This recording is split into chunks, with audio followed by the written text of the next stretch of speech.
Welcome to Sneha TV. తాజాగా లావణ్య రాజ్ తరుణ్ ఎపిసోడ్లో చాలా కొత్త కొత్త విషయాలు తెలుస్తూ ఉన్నాయి. ఈ క్రమంలో లావణ్య తరపు లాయర్ ఎక్కువగా మీడియాలో కనిపిస్తూ ఉన్నారు. దీనికి సంబంధించి అప్డేట్ చెప్పడానికి మన స్టూడియోకి వచ్చారు దాస విజయ్ గారు. వారితో మాట్లాడి రాజ్ తరుణ్ కేసు ఏంటి, ఎంతవరకు వచ్చిందనే విషయాన్ని తెలుసుకునే ప్రయత్నం చేద్దాం. విజయాన్ని ఇప్పుడు మనం చూస్తూ ఉన్నాం. నిన్న మొన్న ఎక్కువ యూట్యూబ్లో అని సోషల్ మీడియాలో ఎవరైతే లావణ్య తరపు లాయర్ ఉన్నారో ఆయన చాలా పెద్ద వాయిస్ తోటి ఆయన వాయిస్ వినిపించే ప్రయత్నం చేస్తూ ఉన్నారు. దీన్ని మనం ఏ విధంగా చూడాలి? మీ దగ్గర ఉన్నటువంటి ఇన్ఫర్మేషన్ ఏంటి? లావణ్య లాయర్ని అని చెప్పుకుంటున్నాడు ఒకడు. ఊరికి దేశానికి ఎందుకు పనికిరాని సొంత చదివిస్తే ఉన్నమతిపోయిన గాడిదవాడు. వాడికి ఏం ప్రాబ్లమో ఈ కేసులో నాకు ఇప్పటివరకు అర్థం కావట్లేదు. ఎవరికి అర్థం కావట్లేదు, వాడికి కూడా అర్థం కావట్లేదు. కానీ ఏదేదో వాగేస్తున్నాడు. అసలు ఇంకా చెప్పాలంటే నన్ను అడిగితే లావణ్య డ్రగ్ పెడ్లర్ అని తెలుసు, లావణ్యకి డ్రగ్ పెడ్లర్ వీడేమో, నాకు అదే డౌట్ వస్తుంది. కాదు విజయ్, మామూలుగా మీరు కొద్దిగా సింగిల్ తోటి వాడు అని మాట్లాడతారు కదా, ఒక లాయర్ అలా మాట్లాడే కారణం ఏంటో తీసుకోవచ్చా? ఒక లాయర్ నేను లాయర్ని ఎప్పుడు మాట్లాడట్లేదే. వాడు లాయర్ అని చెప్పి వాడు అనుకుంటున్నాడు. నేను వాడిని లాయర్ అనుకుంటే వాడికి మర్యాద ఇవ్వాలి. అతను లాయర్ అని సమాజం అనుకోవట్లా, ఎవరు అనుకోవట్లా.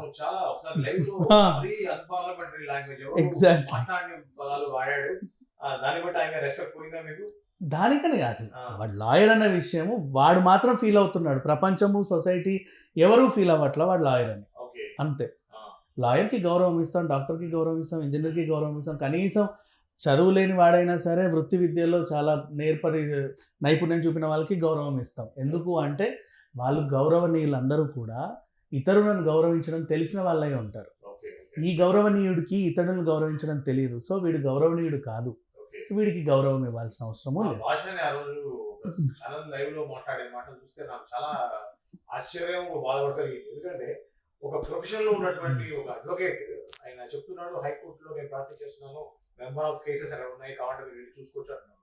అటువంటి లాయర్ ఇంత చౌకబారుగా బూతుల పూర్వం మాట్లాడటం అనేది చాలా ఇబ్బందికరంగా. రాను రాజుగుర్రం గాడిదైంది లావణ్యతో చేరిన తర్వాత. ఆయన యాక్చువల్గా ప్రజారాజ్యం నుంచి కూడా ఉన్నాడు, ప్రజారాజ్యం తర్వాత జనసేనలో ఉన్నాడు, ఎప్పుడు వీడియోస్ పెడతా ఉంటాడు, లాజికల్ గా మాట్లాడతాడు. వాడి మొహం లాజిక్ ఏదో, ఇంకా వాడి గురించి మాట్లాడుకోవడం దండగా.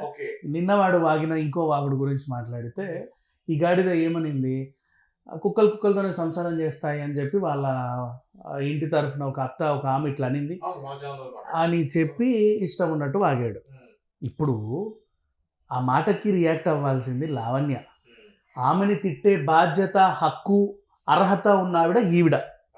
చుట్టాల మనుషులు కాబట్టి ఇప్పుడు నిన్ను తిట్టే హక్కు మీ ఇంటోళ్ళకు ఉంటుంది, మీ తాతలకు ఉంటుంది, మీ మేనత్తలకు ఉంటుంది, మీ ఇంట్లో ఆడపడుచులకు ఎవరో ఒకరు, నీకు సంబంధిత వ్యక్తులకి నిన్ను అనే హక్కులు అన్నీ ఉంటాయి. ప్రతి ఇంట్లో అందరికీ ఉంటాయి. అట్లాగే ఎన్నో ఏళ్ళ నుంచి ఉమ్మడి కుటుంబాలు ఉన్నప్పటి నుంచి ఇప్పుడు కుటుంబాలు వేరువేరైనా అరే ఏం రా, ఎట్లున్నావురా బాబు, ఎప్పుడో ఇంత ఉన్నప్పుడు చూసావు అట్లా అనేస్తారు అంతే. అందులో ఆ తిట్టులోనూ చాలా ప్రేమ ఉంటుంది, అది ఇంకొక విషయం. అండ్ ఎందుకు ఇట్లా అనాల్సి వచ్చింది, ఆవిడ బాధ ఏంటంటే అదేంటిది, మా కళ్ళ ముందే తిరిగారు, ఇందరు బాగున్నారు అనుకునేసరికి వ్యవహారం రచ్చకొచ్చి ఆ ఫోన్ కాల్ అన్నీ వినేసరికి ఊరి మా అమ్మాయినా ఇట్లా మాట్లాడుతుంది అని చెప్పేసి అవసరమైతే 4 పీకుతారు. ఈవిడ 2 మాటలతో వదిలేసింది. కానీ అమ్మ నాన్న కూడా అంటారు, ఏరా నువ్వు నాకు పుట్టినోడేనా ఏంట్రా ఈ పనులన్నీ అంటాడు డాడీ కోపంతో. అంటే ఆ మాట అంటే ఈయనకు పుట్టనట్టేనా? కుటుంబంలో మాటలు 100 అనుకుంటారండి కదా. దానికి రియాక్ట్ అయితే లావనే రియాక్ట్ అవ్వాలి. అయినా కూడా ఓ మాట అంటే పడాలి, నష్టమేం లేదు. పెద్ద మనిషి ఒక 2 అనింది అంటది, 4 దెబ్బలు కూడా వేస్తుంది, పడు. ఎందుకంటే నువ్వు చేసింది నీ బూతు బయటకు వచ్చిన తర్వాత ఎవరికైనా మండింది, బయట వాళ్ళకే మండింది, ఇంటోళ్ళకి మండదా? నాకు మగాడు కావాలి, నాకు అర్జెంట్ మగాడు ఇంకేదో చేయడానికి కావాలి అని చెప్పి ఇంటి ఆడపిల్ల మాట్లాడుతుంటే అరుస్తుంటే ఏ ఆడదన్న ఊరుకుంటుందా? వెంటనే వెళ్ళి 4 దంతది, ఏంటి ఇట్లా చేస్తున్నావు అని చెప్పేసి. బయట ఆడవాళ్ళకే అంత ఆగ్రహం వచ్చింది. నువ్వు మణికొండలో ఉండకంటున్నారు అక్కడ మహిళలందరూ కూడా. మాకు అవసరం లేదు, నువ్వు ఇల్లు ఖాళీ చేసి వెళ్ళిపోండి, ఎంత నువ్వు కొనుక్కుంటే మాత్రం మాకు అనవసరం. ఆ ఓనర్ ఎవరి పేరు మీద దాఖలాలనే మాకు సమర్పించు, ఆ ఓనర్ తరఫున అమ్మ నాన్నలో ఎవరైనా పెద్దవాళ్ళు ఉంటే మేము ఓకే, లేదు అంటే ఎవరికైనా రెంట్కి ఇవ్వండి, ఎవరికి ఇస్తున్నా కూడా మాకు చెప్పి ఇవ్వండి అట్లా అంత రిస్ట్రిక్షన్ పెట్టారు మణికొండలో ఉన్నటువంటి మణికొండలో ఉన్నటువంటి వాళ్ళు. neighbours అంతా. అంత కోపం వస్తుంది వాళ్ళకి. సాధారణ మహిళలకి ఇంటి మనిషికి రాదా, నేను చిన్నప్పటి నుంచి చూసిన మనిషికి రాదా, మండదా? అయ్యో మన ఇంటి పిల్లలే ఇద్దరు కొట్లాడుకుని రోడ్డుకి రచ్చకెక్కారు. సరే రచ్చకెక్కితే ఎక్కారు, గొడవ అంటే ఏమన్నా అనుకోవచ్చు, ఇద్దరు కలిసి నన్ను కొడుతున్నాడు వీడు నిన్ను కొడుతున్నాడు అంటే అదొక విషయం. ఎట్లా మొగుడు పిల్లలు కోర్టులకు వెళ్ళిన దాఖలాలు 100 చూసాము. లివింగ్ రిలేషన్లో కూడా వాడు నన్ను కొడుతున్నాడు హింసిస్తున్నాడు అని ఏమొచ్చినా లేదు, అబద్ధం చెప్తుందని వాడన్నా పర్లా.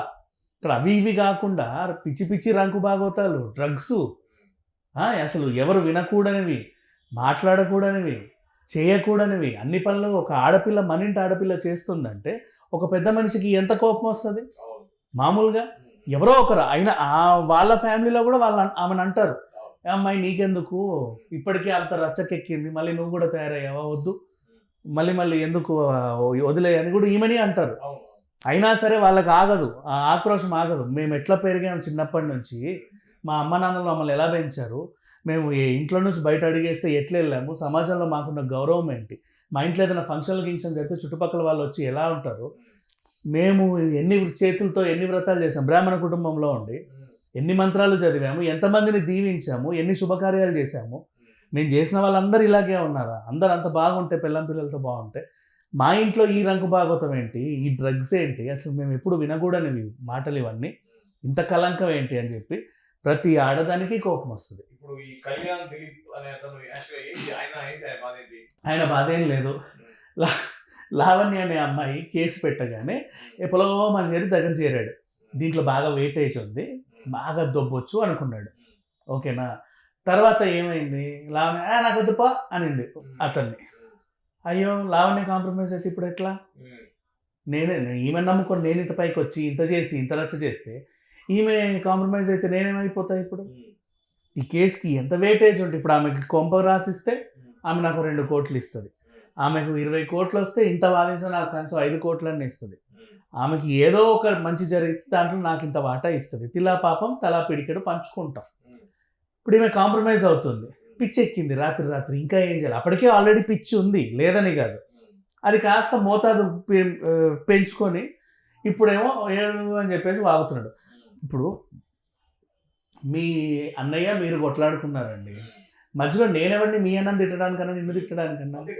సంవత్సరం తర్వాత మళ్ళీ మీ అన్నే మీరేగా, నేను ఎవరిని అసలు మధ్యలో? నాకేంటి అవసరం? ఇప్పుడు లావణ్య తరఫున నువ్వు మాట్లాడు, ఎవరైనా బయట వ్యక్తి, సరే శేఖర్ పాషా అంటున్నాడు, అతను హ్యూమన్ మేల్ యాక్టివిస్ట్లా మాట్లాడుతున్నాడు, నువ్వు అతను అటాక్ చేయి. ఒక హ్యూమన్ రైట్ కమిషనో మహిళా కమిషనో వచ్చి వ్యతిరేకంగా నువ్వు వాళ్ళని వ్యతిరేకించు. కుటుంబ సభ్యులను వ్యతిరేకించే హక్కు నీకెక్కడిది? సొంత తల్లిదండ్రులను వ్యతిరేకించే హక్కు నీకెక్కడిది? నువ్వెవడని? దేనికి? నీకు ఏ చట్టం తెలుసని, ఏ న్యాయం తెలుసని, దేని ప్రకారంగా నువ్వు కూర్చొని మాట్లాడుతున్నావు? అసలు ఎవడివి నువ్వు? బేసికల్లీ ఎవడివి నువ్వు అంటే, ఎవడైతే డ్రగ్స్ కేసులో ఇరుక్కుంటాడో వాళ్ళని విడిపించేటోడివి, వాళ్ళని విడిపించి మళ్ళీ సమాజం మీద వదిలేవాడివి. ఎవరైతే పచ్చని సంసారం పెళ్ళైన 4 నెలలకు 6 నెలలకు విడిపోవాలి అనుకుంటే పెద్ద మనుషుల్లో బుద్ధి చెప్పి కలపాల్సింది పోయి వెంటనే వాళ్ళని విడదీసి రచ్చకెక్కేవాడివి నువ్వు. ఇద్దరి మధ్యలో గొడవలు ఉంటే ఇద్దరికీ గొడవలు పెట్టేవాడివి నువ్వు. ఆ మనిషివి నువ్వేమి అంటే ఒక పెద్ద మనిషిలాగా నువ్వు సఖ్యత చేయవు. నీ చేతుల్లో సంసారాలు బాగున్నాయంటే అది లేదు. ఒక డ్రగ్ ఎడిక్ట్ని నువ్వు ఎప్పుడైనా తీర్చిదిద్ది వాడిని రిహాబ్కి పంపేవంటే నథింగ్, అది లేదు. మా వాడు తీసుకోలేదు అని వాదించి వాడిని మళ్ళీ బయటికి తీసి, అబ్బా నా లాయర్ ఎంత మంచోడో అని చెప్పేసి వాడు చేతిలో డ్రగ్ ఉన్నా కూడా ఇది డ్రగ్ కాదు, ఆమెకు తెలియకుండా ఎవడో పెట్టాడని వాదించే దరిద్రుడివి నువ్వు.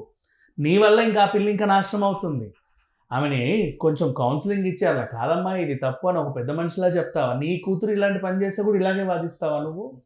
అంతేనా? అంతే మరి. వీడి కూతురు ఇలా ఈ పరిస్థితిలో ఉన్నా ఇలాగే మాట్లాడేవాళ్ళు వీళ్ళు. వీళ్ళకి ఉచ్చం నీచం తెలియదు, ఆ రిలేషన్ వావి వరుసలు కూడా తెలియదు. ఈ లావణ్యకి ఆల్రెడీ కొంచెం మెంటల్ స్టెబిలిటీ పోయి వీళ్ళందరూ కూడా పట్టించుకోవట్లేదు. రాస్తారని ఇప్పటిదా పట్టించుకోవట్లేదు. ఇంకోటి దాంట్లో మాట్లాడుతూ ఏమన్నారంటే మగవాడ తిరిగితే ఏమో తప్పలేదు, వాడేమో పెద్ద ఇదిగా చూస్తారు, ఆడ తిరిగి తప్ప అన్నట్టు మాట్లాడినట్టుగా నేను విన్నాను. నీ కూతురు 10 మందితో తిరిగి వస్తే అప్పుడు నీకు తెలుస్తుంది ఆ బాధ ఏంటనేది. అప్పుడు తప్ప అని అప్పుడు మాట్లాడు, నిజంగా మాట్లాడు. నీ కూతురిని పంపు బయటికి, పర్లేదమ్మా హ్యాపీగా తిరిగేసినా తప్పు లేదు, మగాడు రాత్రంతా తిరిగితే తప్పు లేదు, నువ్వేమైంది ఫ్రెండ్స్తో గోవా వెళ్ళు, ఫ్రెండ్స్తో తిరిగేసేయి, లాంగ్ టూర్కి వెళ్ళు, లాంగ్ డ్రైవ్కి వెళ్ళు, నీ ఇష్టం. నేను అడిగేవాడు లేదా? నీ కూతురికి నేర్పించు, నేర్పిస్తావా? ఆ నేర్పించేంత దమ్ము ఉందా? మరి ఎందుకు వాగుతావు? ఒక లాయర్ హోదాలో ఇలాంటి వాళ్ళని ఎందుకు ఇట్లా చేస్తావు? అండ్ మళ్ళీ ఆ కుటుంబ సభ్యురాలు ఒక అమ్మాయి వచ్చి ఎవరన్నా మన దూర బంధువే కానివ్వచ్చు. ఇప్పుడు మా అమ్మాయి ఉంది ఫర్ ఎగ్జాంపుల్, మాకు వాళ్ళకి సంబంధం లేదు, ఎక్కడో దూరపు చుట్టం. ఆ పిల్ల ఏదో చేశారంటే ఏ అమ్మాయి అని ఒకటి పీకి కూడా మాట్లాడతారు. ఊర్లో పెద్ద మనుషులు కూడా మన ఇంటి మనుషుల్లానే ఉంటారు తెలుసా. అలాంటిది ఇంటి మనిషి మాట్లాడొద్దనడానికి నువ్వెవడివి? వాళ్ళ ఇంటి పరువు పోయింది, వాళ్ళ ఇంటి పరువు. ఆ నొప్పి ఆమెకు తెలుసు. పోయింది వాళ్ళ కుటుంబం పరువు, ఆ నొప్పి ఆమెకు తెలుసు.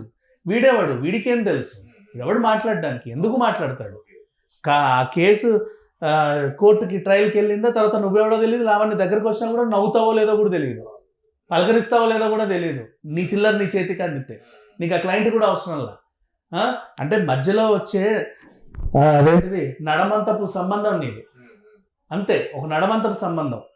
కొన్ని రోజులు మాత్రమే నీతో ఆ ట్రావెల్. ఈ రచ్చ అయ్యేంత వరకు. ఇప్పుడు ఆమెకు కూడా నీతో ఎందుకు తిరుగుతుందంటే ఆమెకు ఒక పెద్ద సపోర్ట్ కావాలి, నీలా నోరేసుకొని వాగేటోడు కావాలి.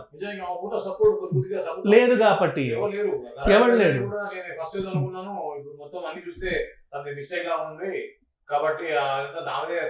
మహిళా సంఘాలు చిరాకు పడ్డాయి, ఇంకా నీతో పాటు ఉన్న వాళ్ళందరూ చిరాకు పడ్డారు, నీ కుటుంబ సభ్యులు చిరాకు పడ్డారు, నీ ఫ్రెండ్స్ నిన్ను వదిలేశారు.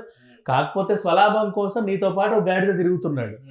ఓకే, నీకు ఇప్పుడు అవసరం అట్లాంటి ఒక గాడిద గట్టిగా వాగితే తప్ప నీకు కూడా ఒక వెయిటేజ్ ఉండదు కాబట్టి నువ్వు వాడిని తిప్పుతున్నావు, నువ్వు వాడిని మేపుతున్నావు.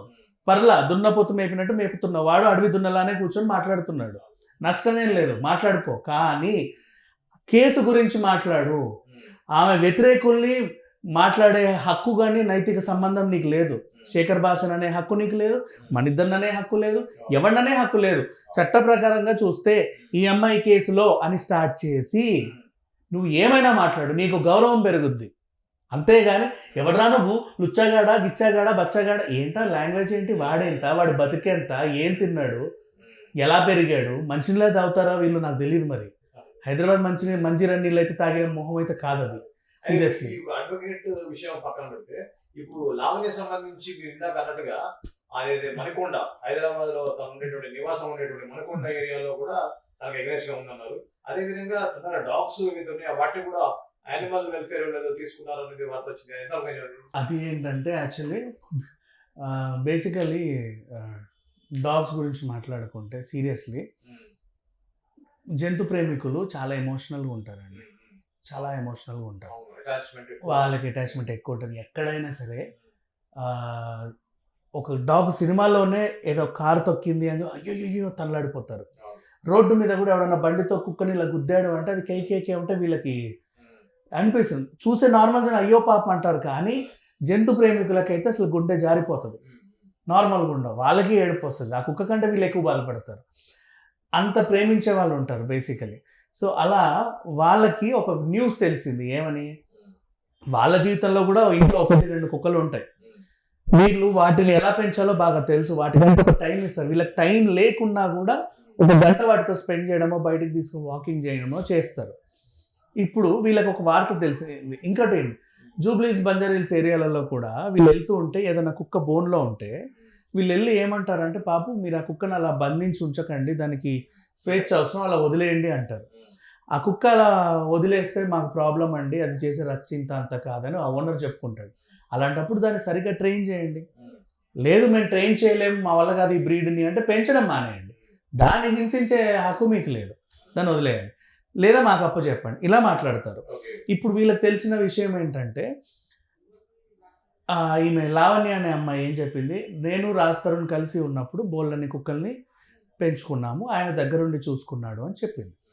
ఇప్పుడు కుక్కల్ని చూసుకోవడానికి రాజ్ తరుణ్ లేడు, ఆమెనే చెప్పింది. తెలుసు, అందరికి తెలిసిన విషయం.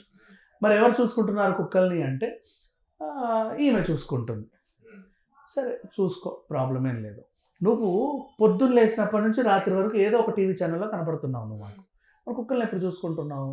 సరే పోనీ 1-2 కుక్కలు ఏదో టైంకి అర్ధరాత్రి అయినా నీ నిద్రాహారాలు మాల్గొని వాటిని ముద్దుగా చూసుకుంటున్నావు అని నేను అనుకుంటా, పర్లా. నీ దగ్గర 18 కుక్కలు, 5-6 మించి క్యాట్స్ ఉన్నాయి, టోటల్ 25కి సంబంధించి మూగజీవాలు ఉన్నాయి, రకరకాల జాతులకు చెందినవి. వాటిని ఒక్కో గంట ఒక్కో కుక్కతో స్పెండ్ చేసినా సరే నీకు రోజు గడుస్తుంది. ఒక్కో కుక్కకి భోజనం పెట్టి దాన్ని సరిదిద్దడానికే నీకు రోజు గడిచిపోద్ది. నువ్వేమో పొద్దంతా బయట తిరుగుతున్నావు. మాకు అర్థం కావట్లే కుక్కలు ఉన్నాయా, లేవా, ఉంటే వాటిని హింసిస్తున్నావా, బోన్లో బంధించావా, టైంకి తిండి పెడుతున్నావా, వాటి స్వేచ్ఛ వాడికి ఇస్తున్నావా, మాకు తెలుసుకోవాల్సిన బాధ్యత ఉంది అని వీళ్ళందరూ ఆమెను అడగల, యానిమల్ వెల్ఫేర్ అసోసియేషన్కి ఇచ్చారు. ఎందుకంటే మొన్న కూడా ఈమె వాళ్ళ ఇంటికి వెళ్ళినప్పుడు వాళ్ళ పేరెంట్స్ కూడా ఈమెనే వల్ల పోలీస్ స్టేషన్కి వచ్చి మాదా పోలీస్ స్టేషన్లో కేసు పెట్టారు, దౌర్జన్యం కేసు. ఈవెన్ అనడానికి లేదు, ఎందుకు మాకేం అవసరం నిన్ను ఏదో ఒకటి అనడానికి, నీ మీద పడితే నువ్వు మళ్ళీ రిటర్న్ మరికి రక్కేస్తున్నావు, మనుషులు పెట్టి కొట్టిస్తున్నావు, అవసరమా, అక్కర్లా.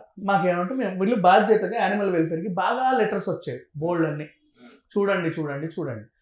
ఇప్పుడు వాళ్ళకి మేము సమాధానం చెప్పాలి, అమ్మ లావణ్య నువ్వు కుక్కల్ని జాగ్రత్త చూసుకుంటున్నావా లేదా, మరి చూసుకుంటున్నాను, నేను లేని టైంలో పలానా పనులను పెట్టుకున్నానండి, వీళ్ళు టైం టు టైం వాటికి కావాల్సిన పోషకాలు ఇస్తారు, నీళ్లు పెడతారు, ఫుడ్ పెడతారు, పెడిగ్రీ పెడతారు, తిప్పుతారు, బాగున్నాయి చూడండి, పుష్టిగా ఉన్నాయి, ఆ వయసుకు తగ్గ వెయిట్ అది బాగానే ఉన్నాయి, మేమేం హింసించట్లా, బోన్లోనూ పెట్టట్లా, వాడికి కావాల్సిన ప్రేమ కూడా మేము అందిస్తున్నాము అని ఒక స్టేట్మెంట్ అని రిలీజ్ చేసి ఒక వీడియోలో పెట్టు. ఇన్ని లీకులు ఇన్ని వీడియోలు పెట్టావు, ఇది పెట్టడానికి ఏమైంది, పెడితే సరేలే అమ్మ నువ్వు బాగానే చూసుకుంటారని మేము వదిలేస్తాం, లేదు వాటికి ఏమైనా హింస జరిగిందంటే మేము పట్టుకెళ్ళిపోతాం. అంటే వాళ్ళ బాధ ఏంటంటే మనుషులు ఉన్నప్పుడు కూడా మీ ఫోన్ ఆడియో టేపులన్నీ బయటకు వచ్చాయి, బాగా తిట్టుకున్నారు, థూ పోరా థూ థూ అనుకున్నారు, చిపో అని ఆడిపోయి చిపో అని నువ్వు పోయి మధ్యలో కుక్కలు ఎవరు చూసుకున్నాడు ఆ టైంలో, ఎవరు చూసుకోవాలి. అండ్ లోపలికి వెళ్ళి కోపంకి వెళ్ళి తలపేసుకుంటారు, ఈమె లోపలికి వెళ్ళి తలపేసేసుకుంటారు, పోరా పోరా కటిఫ్ నీతో, మరి వాటిని ఎవరు చూసుకున్నారనే ఒక అనుమానం వచ్చింది మాకు.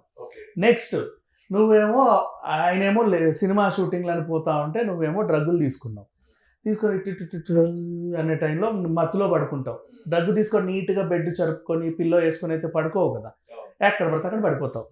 నువ్వు అలా పడుకున్నప్పుడు సోయి లేకుండానే నీకు సంబంధించిన మాదక ద్రవ్యాలు అక్కడిక్కడ పడి ఉంటాయి, మూగజీవాలకి ఏం తెలుసు, వాసన నాకుతాయి, వాటికి ఏమో వాటి పరిస్థితి వాడు తెలుసా ఇది డ్రగ్గు దాన్ని నాకొద్దు అని. నువ్వు డోంట్ బైట్ అనో డోంట్ చూ అని రాసినా కూడా దానికి అర్థం కాదు కదా, అంతేగా, నో ఎంట్రీ అని రాస్తే దానికి అర్థం కాదు.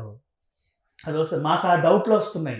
అండ్ ఆయన మీద కోపంతో నువ్వే ఊరేసుకోవడానికి చచ్చిన దానివి, ఇదిగో ఈ కుక్కను చంపేసిన ఎన్నిసార్లు బెదిరించి ఉంటావు, దేన్ని హింసించావు, నువ్వు ఒక సైకోలా మారినప్పుడు మనుషుల్నే ఇంత కొట్టినప్పుడు మూగజీవాలు నీ దగ్గరికి వస్తే ఫ్యాన్ మనోడు పీకవు, వాటికి తెలియదుగా నీ దగ్గర రావద్దని ఆ టైంలో, అలా ఎంత హింస పెట్టావు, ఇవన్నీ మాకు తెలుసుకోవాల్సిన అవసరం ఉందని చెప్పి అన్ని కుక్కలకి టెస్టులు చేయాలి, అన్ని పిల్లలకి టెస్టులు చేయాలి, వాటి మానసిక స్థితి శారీరక స్థితి బాగుంది అనుకుంటే లావణ్యకి ఇవ్వండి, లేదు అంటే మీ సంరక్షణలో పెట్టుకోండి అని ఆమెకు బోల్డ్ అన్నీ వచ్చాయి. నెక్స్ట్ ఇక కొంప గురించి ప్రెసిడెంట్ దగ్గరికి వెళ్ళి ప్రెసిడెంట్ ఈవిడ ఎందుకు ఉండనిస్తున్నావు మన కాలనీలో అని అడిగితే ఆ ప్రెసిడెంట్ నేను నిజంగానే కనుక్కుందామని అప్పుడప్పుడు వెళ్ళాను, నా బాధ్యత, అప్పుడప్పుడు వినాయక చవితి చందాలకో లేకపోతే ఇంకా దేనికో కూడా కొన్నిటి మన పూజల పురస్కారాలకి ఆహ్వానం కోసం కూడా మేము వెళ్ళాము.